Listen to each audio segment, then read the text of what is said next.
Hey guys, hi, welcome back to my channel and I hope all of you are doing good and keeping yourself and your family healthy. इस video में हम बात करेंगे कि आपका जब exam का रिज़ल्ट फाइनल रिज़ल्ट आ जाता है 1 अप्रैल को और आपको जब बैंक अलॉट हो जाता है तो आप आगे का प्रोसेस क्या होता है। तो जैसे कि मेरा आपको पता है कि मुझे Union Bank of India allot हुआ था, तो मेरी तरह इस बार भी बहुत लोगों को यूनियन बैंक ऑफ इंडिया में एज अ पीओ अलॉट हुआ है। और इस बार तो यूनियन बैंक ऑफ इंडिया की वैकेंसी भी बहुत ज़्यादा थी, अराउंड 2000 वैकेंसी थी। So many POs have been given Union Bank of India. So in this video, I'll be talking about what will be the process after your selection. So selection के बाद first of all हमारा DV होता है।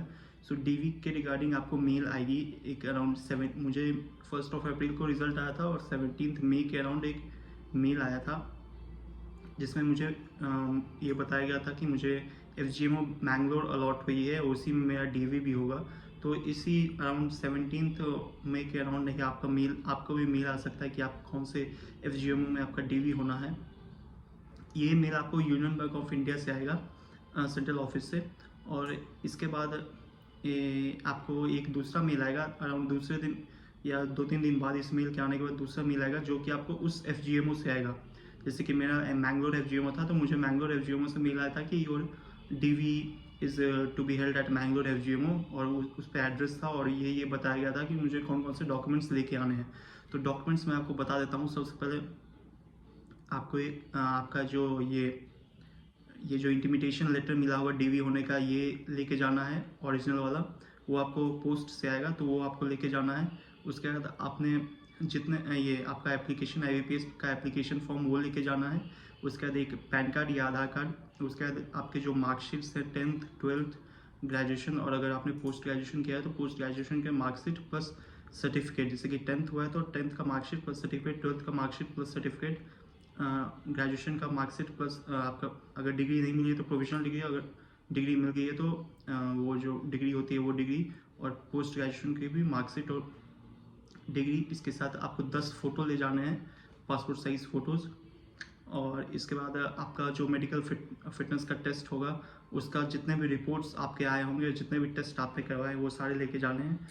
और वो medical fitness का जो pro forma होता है वो आपको यूनियन बैंक ऑफ इंडिया के साइट पे भी मिल जाएगा, नहीं तो आपके मेल में भी अटैच्ड ये आपका जो बाई पोस्ट वो FGMO से जो लेटर आएगा सिलेक्शन का, उसमें बाई पोस्ट में भी आता है वो, तो आपको वो सारा फिल करके ले जाना है। तो उसके बाद मेरा DV जो शेड्यूल हुआ था वो मैंगलोर FGMO में था, बट मेरे को एक और मेल आया था कि मेरा DV मैंगलोर FGMO से शिफ्ट करके रांची FGMO कर दिया गया। ऐसा उन्होंने इसलिए किया होगा क्योंकि मैंगलोर FGMO मेरे बिहार से बहुत दूर पड़ता और रांची थोड़ा नज़दीक पड़ता, तो इसलिए for my convenience they give allotted me Ranchi FGMO for my document verification. So I went to Ranchi, और रांची में वो डॉक्यूमेंट वेरिफिकेशन का कोई पर्टिकुलर डेट नहीं होता, वो आपको जैसे कि मुझे एक डेट मिला था 1 जून से लेकर 4 जून के बीच में मुझे जाना था रांची FGMO और अपना DV करवा लेना था। तो आप इस 4 दिन के अंदर किसी भी दिन जाके अपना DV करवा सकते हो, लेकिन मोस्टली लोग 1 जून को ही जाके अपना DV करवा लिए थे। तो मैं भी 1 जून को DV करवाने गया था।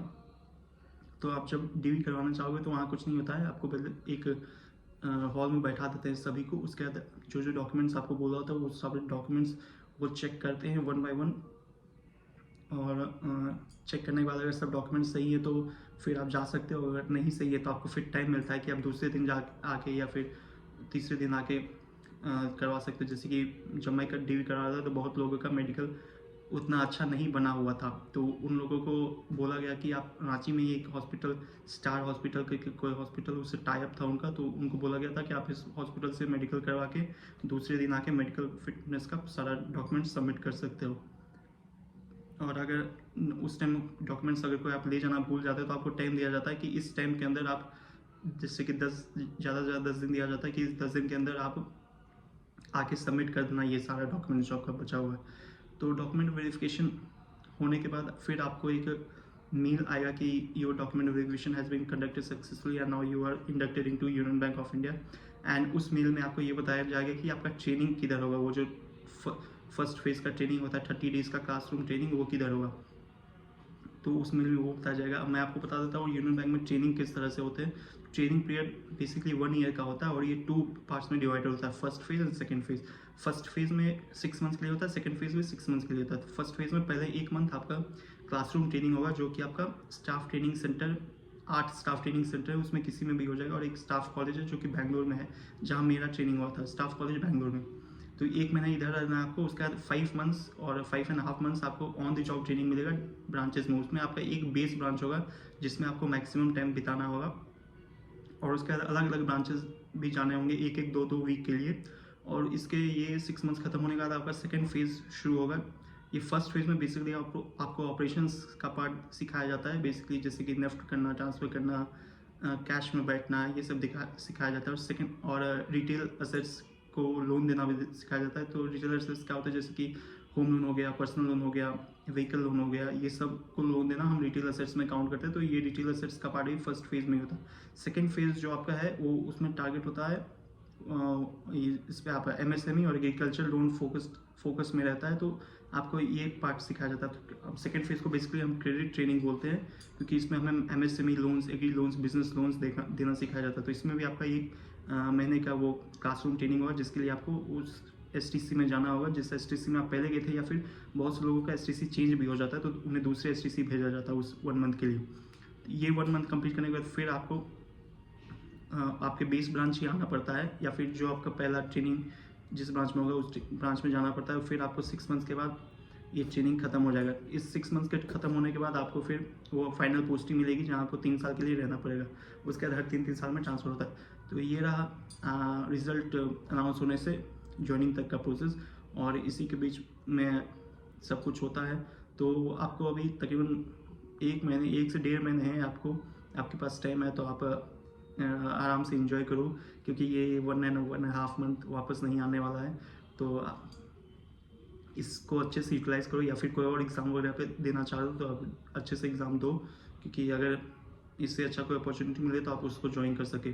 तो यही था ज्वाइनिंग का प्रोसेस, और मैं आपको आगे आने वाले वीडियोस में मिलूंगा। मुझे आशा है कि आपको ये वीडियो पसंद आई हो, और अगर पसंद आई हो तो please hit the like button guys, and please subscribe to my channel, and all the best for future guys. I hope all of you do good in your future. So bye, see you in the next video guys, bye.